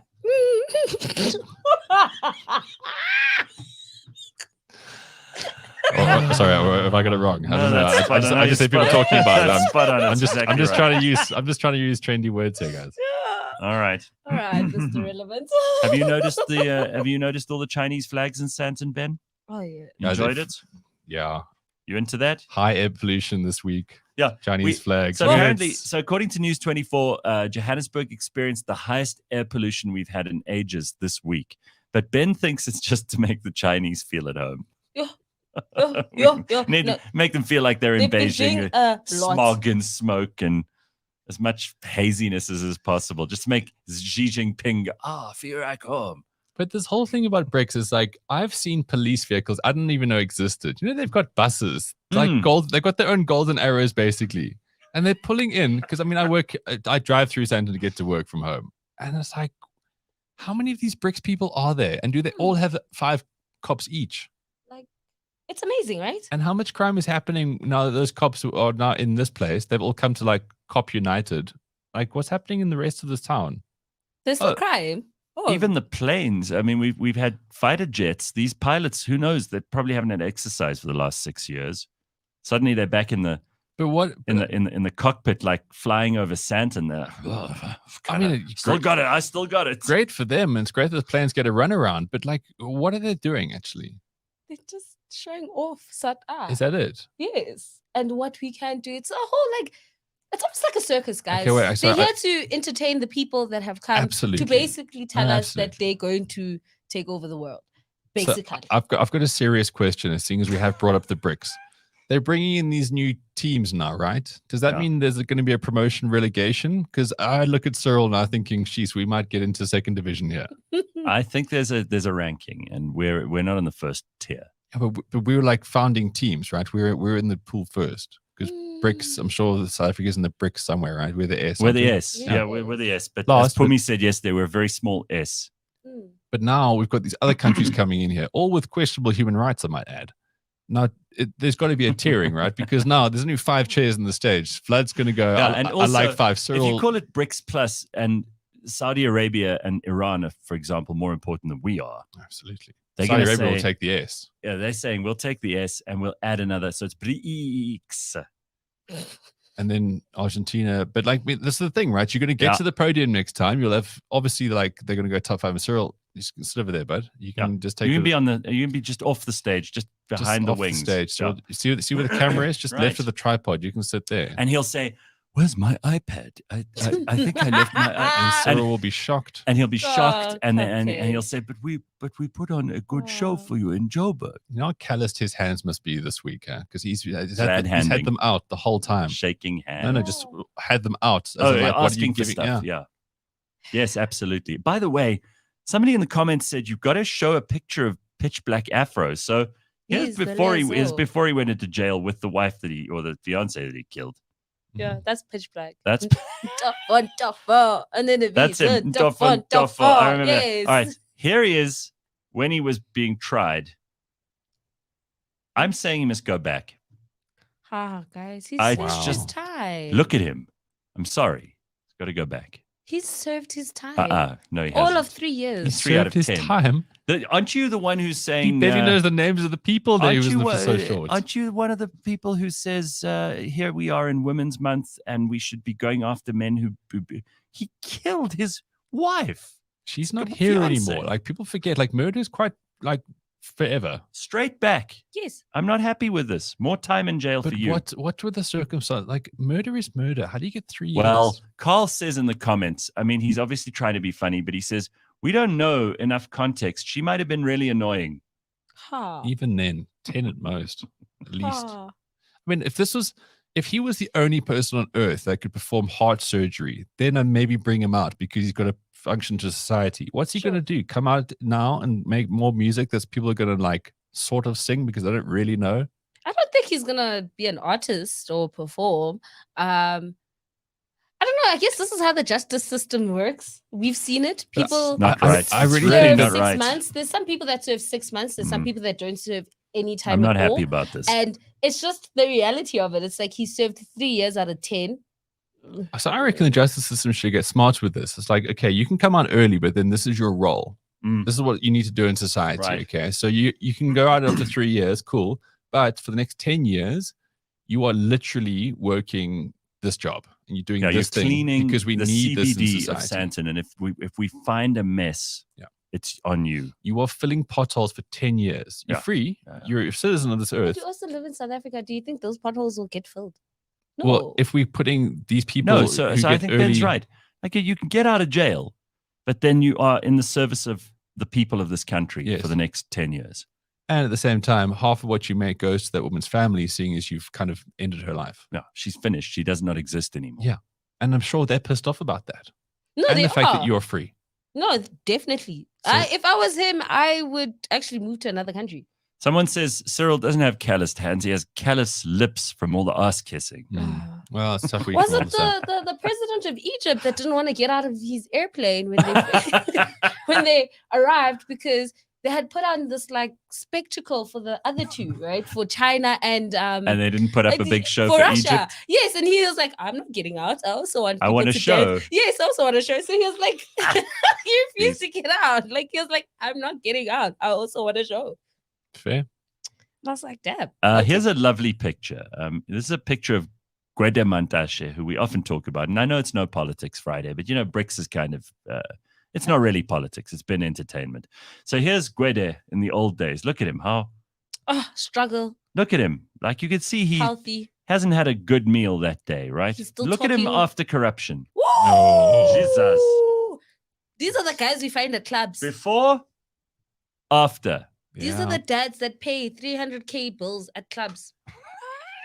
That's how they look like. Look how he looked before. Sprightly, full of hope. Yeah, like a bright-eyed young man, Dynamic. hungry, but like literally also, wasn't sure when the next meal. This one, he's 5 meals ahead and 3 shits behind. This is where all the money is going, to his tummy. Corruption. That's the guy, as you say, we see in the clubs. We see him. We see, and then it's your fathers that are busy out here trying to get us, and they're like, I can buy this. What do you want? Yeah, well, I can get you 10. And then the bill's 300K, and you're like, okay. It's those ones. It's those your fathers. Your fathers are there in the clubs. Konka. We see them. Okay, I am not a Konka, but you know what I mean. Well, I don't know. I'm still upset about Pitch Black Afro being out. I didn't even know he was. I agree. I didn't even know he'd gone to jail, to be perfectly honest. But now I'm upset. Now it's become an issue to me. And again, if he murders again, then everyone involved in the justice system, they go back to prison with him Yes, absolutely. because they made a bad call. All right. So the traffic police have impounded a whole bunch of these Bolt quadris. We spoke about them the other day. I'm pretty sure that George will bring this up at some point. But these horrible little cars? You know the ones that I'm talking Like about. tuk-tuks, basically. They're kind of like tuk-tuks, except they're pretending to be cars. The police have impounded 30 of them. Just because they're embarrassing. None of the drivers operating people carrying services in cute vehicles in Joburg. They're called cute, Q-U-T-E. Oh, yeah, the Bajaj. Bajaj Oh, in Johannesburg nice. were approached by officers who were able to produce taxi operating licenses. So it's not so much a question that these cars are ridiculous, although they are.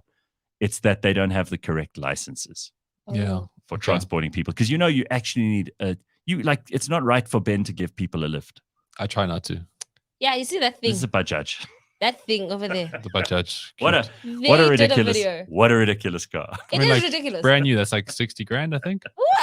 Don't waste your money, because I saw a video on TikTok and they put that thing to the test, and it was going against a bicycle. Which one is faster? Let's all take a guess who won. The Bajaj? No, it was the bicycle dude by a mile. Like, guys, are you gonna spend 60? Superior, are you telling me that a bicycle beat that thing? Yes. It was a drag race. Guy on a bike. Gone. It wasn't a professional cyclist either. No, guys, are you gonna get into that thing? How does someone like Gwede get into something like that? Doesn't. How? Why? If he's He's been at the breaking club- it. If he's in the club and he's been knocking back bottles of Cristal or Ace of Spades With the girls there. with that- the Ooh. skivareshes, with all the skivareshes dancing around him. Look, Wendy, you look so good. And then he gets in after a T-bone steak. And he gets into the Bajaj. There's no way that thing can handle him. And that's why you can't actually get a license for that. No. Wow. So I enter do- at your own risk, that thing. So do you have to fit one in the front and one in the back? How has anyone been in one of these? Oh, Labang. No, she's been in a tuk-tuk. It's not. No. Say what's up. Has anyone in the audience been in one of these things? Because I need to know.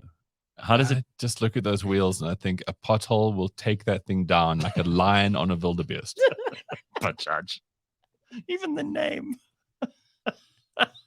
Bajaj. Do you think India? I mean, India is obviously a hugely populated nation. They'll get anything to transport people. But do you think they exported this as a joke?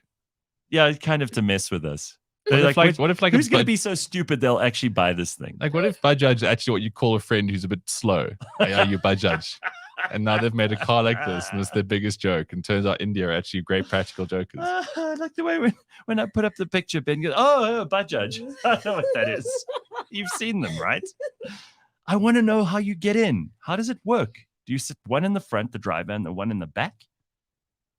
I don't know. How wide is it? I need to get into one of these. I actually Maybe you're too tall for it, Gareth. I need to be. Just don't do it.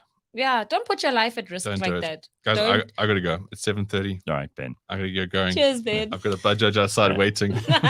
Cheers, Bajaj. Hope you get some sleep. I'll sort it out. Yeah. Let us know what you decide. All right, there's Ben. Happy Friday, everybody. We've got so much good stuff still to come. We got Borge dropping in a little bit later on, which everybody loves. But right now, it is time for us to check in on what we've been doing for the last couple of Fridays in a row. There's this show on ETV at 5 p.m. on a Sunday. It is called The Perfect Picture.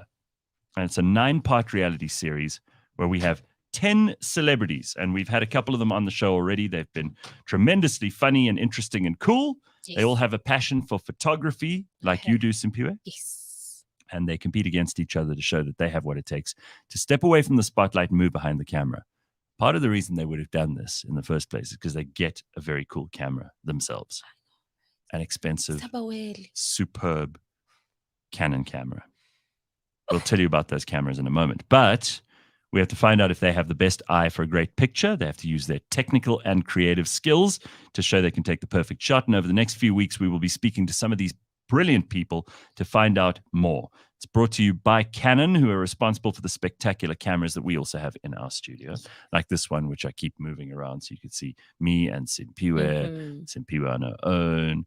And we've got Anele Zondo on the line. Hello, Anele. Very nice to have you on the show. How are you? Hola, good morning, good day, good evening, and good night. Yeah, you look like you were up early this morning and you got dressed in that shocking pink just for us. I like it. I like it a lot. Yes, Your favorite color is pink, right? Yes, it is. Oh my goodness. All right, How so do you- Anele, Your background is pink. You Your wear background- pink. Yeah. I Your mean, nails look pink. your nails look girl.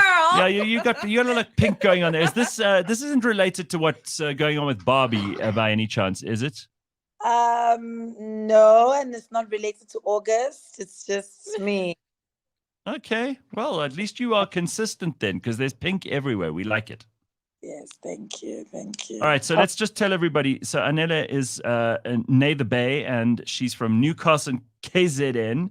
She's a TV presenter, model, recording hip-hop artist. She's got a love for presenting. It started at the age of 16 before a big break on Channel O, which you may remember her from too, a music show there. Massive music alongside co-hosts Smash Africa and Lala Hirayama, who we also know well. She's also well known for her work on The River on One Magic, and it is at the forefront of the next generation of media and entertainment in South Africa. And you got onto the show, Perfect Picture. So tell us about this. You're in season 2, being offered this opportunity, taking part in the reality show. And I'm sad to say you were eliminated in the past episode. So sad. No. Are you cross? Yeah, I am cross. I feel protected a bit. You know, I wasn't ready to be eliminated. You know, I was having too much fun, and then chigi. Oh yeah, go and it's a competition. Damn. Okay, gotta I mean, it's kind of like Survivor mixed with MasterChef, except it's with cameras rather than food. And what I love about this is that these you guys get quite competitive. Hey, I did see you and Lasizwe got on very well. We did. We got along very well. I mean, Lasizwe and I have known each other from the industry for a few years now, but we had never, crossed paths like that. So with the show, we started to get to know each other, and we're like, oh man, you're actually such a cool person. Like, we can actually hang out. But that never stopped the competitiveness from being that, All right. I think Do you think these people on the show got rid of you because they were worried and jealous about your skills with a camera? Or do you think it was because they didn't like you as a person? Or was it just your time? I'm starting to think it was a little bit personal. It started getting very personal. It started getting very personal. And then I was like, "Ay, man, guys, we were just having fun. Gonzagalani, manjelana." No, so I think they got rid of me because I'm pretty. And They were hating on you. Yeah. They were hating on you, girl. No, this is like, I feel like it's personal. Like, at some point. Right. I mean, you knew what you were doing with that camera.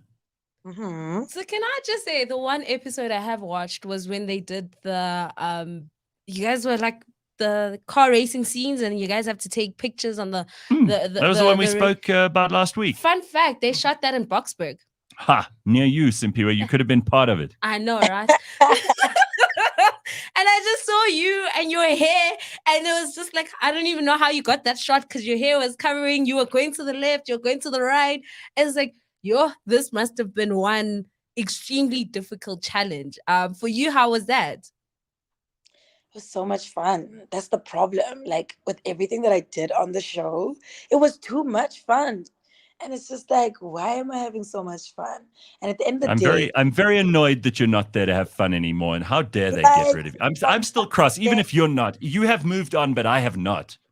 No, I haven't moved on. I'm still there. I'm not okay. Like, I literally had too much fun. And the way about me show was, it doesn't matter what challenge we're gonna do, or if they give us a brief, like, okay, tomorrow we might be doing something that's like this. But I said to myself, I always gotta look fly, and it doesn't matter if I get the picture or not. I am still in the picture. Even though I'm taking the picture, I still gotta look like I'm gonna be in the picture.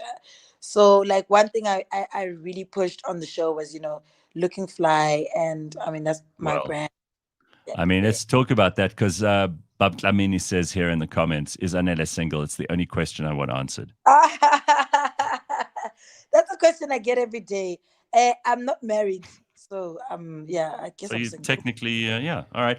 Listen, you got to get that cough looked at. I'm a bit worried about you. You coughed just now. Is that TB? Is it COVID? No. What do we got going on there? Yeah, what's going on? I'm pulling out TB. Oh my God, no. Get it checked out, for heaven's sake. We can't have you sick. Maybe that's why they got rid of you. And she's like, I'm so cool. And they're like, no, man. Cough, All right. cough, sister. So let's just talk about this. I mean, you are a content creator. People always, they think they know what that is. But being a content creator, constantly having to generate interesting stuff, put up all kinds of pictures and things, has receiving this R8 camera and getting to understand how to take beautiful photographs, has it improved and perhaps changed your approach to content creation? Absolutely. I mean, firstly, the R8 is quite easy to use. And once you get the hang of it, I mean, the world is your oyster. And we all know, like, in this day and age, you don't live through life unless you take a picture of whatever you're doing. So for me, people don't believe you. People just they think you're talking nonsense, right? It's like, no, I was on Cliff Central.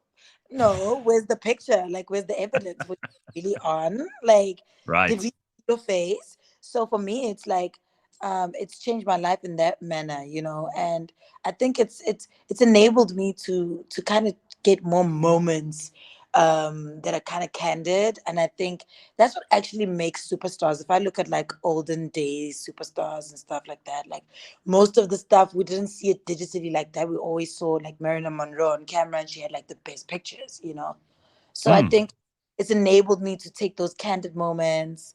And when I do my photo dump at the end of the month, all of my pictures from Canon, you'll see them on Instagram. Like I they're think that's really, awesome. it's really awesome. So share a tip with us. I mean, tell us one thing that you learned that the rest of us can implement when we're taking pictures. Okay, one thing that was hectic on the show that we said every single day is autofocus. You have to have your camera on autofocus, and you as a human being must be on autofocus. You must be able to, chazelle an environment, then, put the camera on and then be able to, focus on the situation in the moment. So my biggest thing that I learned on the show was, you have to be able to capture moments. You have to be able to be in the moment and feel when is the right time to put it in a picture. And So, take a lot of pictures and then choose them afterwards, or just take one and hope for the best? Put your shutter speed on it. Trigger on the finger on the trigger. And then, All right. yeah. Okay, we like this. So let's just think the fashion is an important part of your life. I mean, you said you got to dress and look the part. Everybody loves that. And you brought a lot of fashion and flair to the perfect picture. So tell us about your style and how you incorporate that into something like a TV show. My style is very moody. It's like the weather. I don't like, I never know what I'm gonna wear, right? Like I always feel it in the morning, like, okay, or whenever, like I had to go out. So you never put out the clothes the night before? No, and my mom is so big on that. She taught me like the day before you need to know. And I never know. Even if I plan the day before, I can wake up in the morning and I feel some type of way. So my fashion is like very according to my mood. So I never know what I'm gonna wear because I never know how I'm gonna feel. So I wake up in the morning, I'm like, okay, today I want to feel like a baddie. Or today I want to feel, well, that's most days I want to feel like a baddie. You want to feel like a baddie, huh? Like but it depends. Like, do I feel like I want to look bright and lively? Do I feel like I want to look, sad and gloomy? Or it depends on the mood. Oh, come on. Who wants to look sad and gloomy? That's terrible. Billie Eilish, a lot of art. Well, I mean, it's an aesthetic, everything in fashion is an aesthetic. It's a mood. So, yeah, that's how I go with my fashion. But with the show, especially, I try to make sure that I pull off the stops, and I think I was the flyest there. I don't think anyone had any better fashion than me, really. If you watch, I don't know. Zahira was on last week. She was pretty much angling for being the winner. She's like, I'm definitely going to take this thing. Yeah, so but I don't know. In the camera field, but she didn't look flyer than me. We will see. I mean, you've been eliminated. All I can say is I'm still angry about this. But thank you for joining us this morning, Anela. Nice to see you, and well done for your participation in this show and sharing one or two things with us this morning. And we'll catch up again soon. Thank you. Never forget to autofocus. Awesome. Yeah, autofocus. Listen, I don't even know. I'm just guessing that mine's on autofocus. That's all. I don't. Simpiwe will know this stuff. She can check the settings for me later and make sure. Simpiwe even had to help me with like how to use the phone camera. Oh, yes. And one thing about your cell phone is to get it into focus, you just need to go back to the screen. You just touch the screen at the place where you want it to focus, right? Yes. And this thing about taking portrait or landscape. Yes, it does have a difference. So portrait is, if you want to get a bit more like depth of feel, I would say, in my humble opinion, whereas in landscape, you're getting the whole picture. You're trying to frame everything much more. But portrait is much more intimate. It's close up. Okay. I still don't know, because we have arguments about this all the time. When it comes to taking photographs for the show and everything else, we should just put you in charge. All right. This is, oh, yeah. Someone's just sent me now. I just got this now. I was going to save it for Borge, but actually, since we were talking about it with Ben, the Bajaj, this is right now on Jan Smuts Avenue. Look at this right now.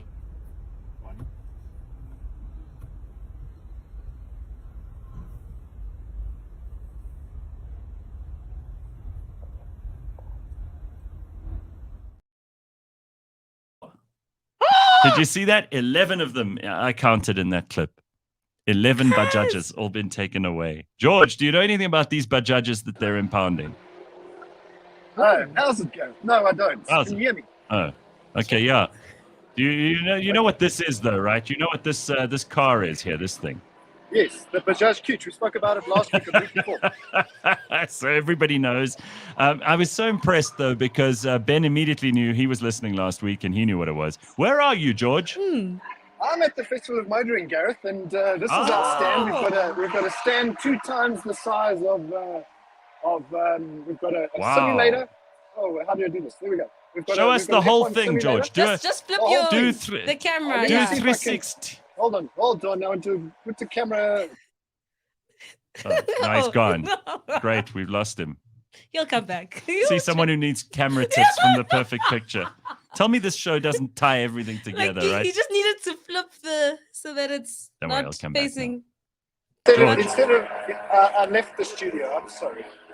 Okay. Yeah, okay. So now can you show us your stand there at the Festival of Motoring? There we go. That's it. Oh, okay. Did you see Ooh. Some sexy cars. A lot of people. Some sexy cars, a lot of people. I like this. There's a We've red got the carpet. F1 simulator. That's I know, for the and VIPs. so George, you invited me, and I would have been thrilled to come. Unfortunately, I'm not going to be able to make it. But is it open to everybody? It's open to everybody. That's the Ferrari. We've got 3 of these Ferraris that we're going to put the public in, and you're going to approach the first corner of Kyalami at about 230 kilometers an hour in this. Simpiwe, you've got to go, right? Yes. Simpiwe, you've got to go. Like what? Sign me up, George. Please reserve my seat. I'm coming. I'm on the way. Oh, this is we've got another cool feature. The other cool feature is we've got a tire changing challenge. So we set up an F1 tire change. And we've got a time that we're going to put on that board. And you're going to see if you can beat. You have to be as quick as the pit crews at a Formula One race. That is correct. We've got the wheel gun. We've got the whole thing going. Well, these guys are really shit. I mean, I'm watching them now. They don't know what the hell they're doing. Those guys are just That's why I'm walking away. And what car is that? Is that an actual Formula One car you got there that you just walked past casually? It is our F1 simulator. So you can get into it, and you can choose the track. We've actually got Kyalami on this particular simulator. You can get into it and experience what it's like to drive around the track. Nice. Ooh. Okay, and then show us what's outside there, George, because this is a lovely, lovely big space you got there. Here are the other cars. What's going on here? So we've got the Yaris Toyota, we've got the Mercedes-Benz AMG, and then we have a Toyota 86. There are our other Ferraris. You can see that this is warming them up and refueling them. It's going to be a bit noisy. George, this is awesome. We've got our other Ferraris, and all of them. I think we've got about 9 cars going around the track at breakneck speed. George, Congo Chris says, am I allowed to drive the Ferrari? Unfortunately not, Congo Chris. You are not allowed to drive the Ferrari. We'd love to let you drive the Ferrari, but... no, you wouldn't. Congo Chris is not to be trusted behind the steering wheel. I absolutely agree, Congo Chris. And then another thing we're gonna. I didn't show you this, but let me just flip the camera again. Sure, navigating this on your iPad is settings, camera, back camera. We're going to be putting a 360 camera over here. I don't know if you've ever seen a 360 camera. Yes, where you can look like these content creators. You can be an influencer. Yes. You can have one of those beautiful pictures. That's fantastic. All right, George, tell us about the Festival of Motoring in general, because a lot of people might not have ever been there before. What happens?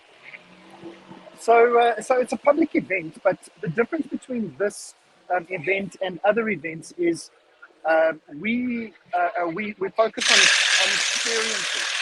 experiences rather than just the cars. Because most motoring shows you go to, you just get to walk around cars, and it's quite boring actually. So every single stand here has some kind of experience or some kind of ride around the track or some kind of 360 camera, so that when the public come, they've actually got something to do. Up at the top of the Festival of Motoring, there are kiddies go-kart rides, there are little pit bikes, there's a 4x4 experience right at the top where you can actually go around 4x4 track. So there's quite a lot going on from George, an experiential point of view. Would I be allowed to drive a Bajaj Cute? I still want to know what it looks like inside. I think it'll be a bit slow for this track, Gareth, but you wouldn't be able to drive that around Kailani. There are going to be a bunch of them available very soon because they've been impounding them on Jan Smuts Avenue. Well, all right. Well, I saw one on the motorway this morning. No. Coming to Kailani. And I on the highway. And I thought to myself, on the highway, and these things are not allowed on the highway. They are not allowed on the highway. They're not fast enough to go on the highway. Simpiwe is horrified. Look, guys.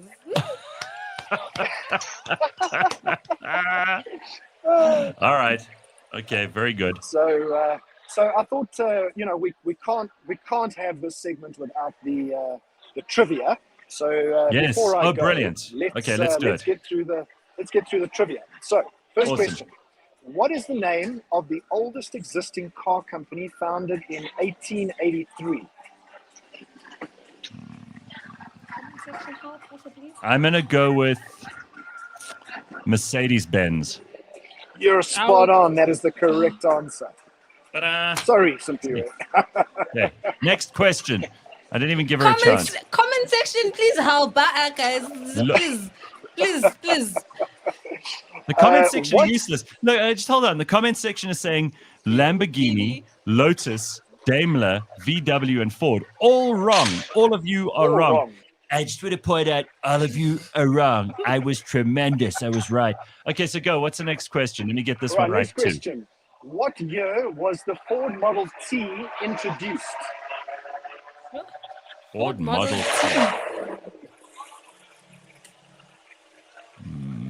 1908, somewhere around there. I will go with 1920. Gareth got it right. 1908. Gareth got 2 points. I'm on fire today. I have not seen, let me just point out, I've not seen the questions or the answers to this segment. This is purely like luck of the draw. George, who do I need to talk to at Auto Trader to send me the answers beforehand? All right. Well, next question, George. Let's not get distracted. I'm on a winning streak. Which car manufacturer produced the Veyron?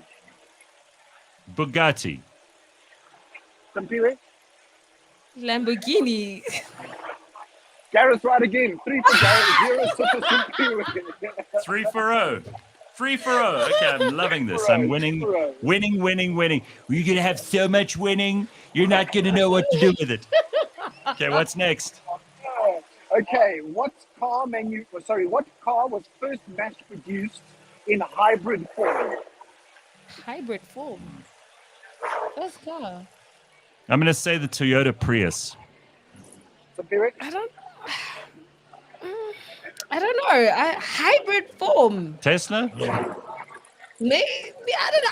I'll take that. You've been on a Tesla? Okay, Gareth's right again. 4 for 0 on Toyota Prius. Oh, I'm done. I tap out. I'm done. Sorry. All right, George, aren't you impressed? For someone who's not a pet, come on, I'm killing it this morning. I mean, 1908. Who would have got that, right? Exactly. All right, Next and final question. And what car brand has a logo known as the prancing horse? That's Lamborghini. Lamborghini, both of you are wrong. It is Ferrari. God damn it. Of course, Lamborghini's the bull. We had this last week. Yes, we did. All right, I should have known that. You just showed us a Ferrari. For heaven's sake, what's wrong with me? All right, thank you, George. But I mean, 4 out of 5 ain't bad. Simpiwe is 0 out of 5. I'm done with this conversation. Thank you. Thank you. All right, and listen, by the way, everybody, if you're keen to hear something really cool, there is an Auto Trader podcast, which is going live on cliffcentral.com at 8 o'clock. That's in just a couple of minutes from now. Do not miss it. That is a live Auto Trader podcast. at 8 o'clock this morning. Thank you, George. We'll check in with you soon. Here we go. Cheers, ladies and gentlemen. Good Bye-bye. stuff. All right. Bye-bye. Very good. There's Borge. That's a wrap for us for the week. And it's been a very busy week. Another really awesome week of lovely guests and plenty of interesting conversations. I just want to say again, 4 out of 5. Not bad. Not bad. Laptops are closing at 1, guys. That's all I'm saying. Simpy was excited because it's Friday. All right. So lots of stuff to think about, lots of stuff to get to, and plenty more on the way on cliffcentral.com for the rest of the day today, starting at 8 o'clock with Auto Trader and the Auto Trader podcast. You have a good weekend, everybody. As Congo Chris says, it is the weekend, baby. Exactly. We'll see you on Monday. Ciao, everybody. Bye-bye.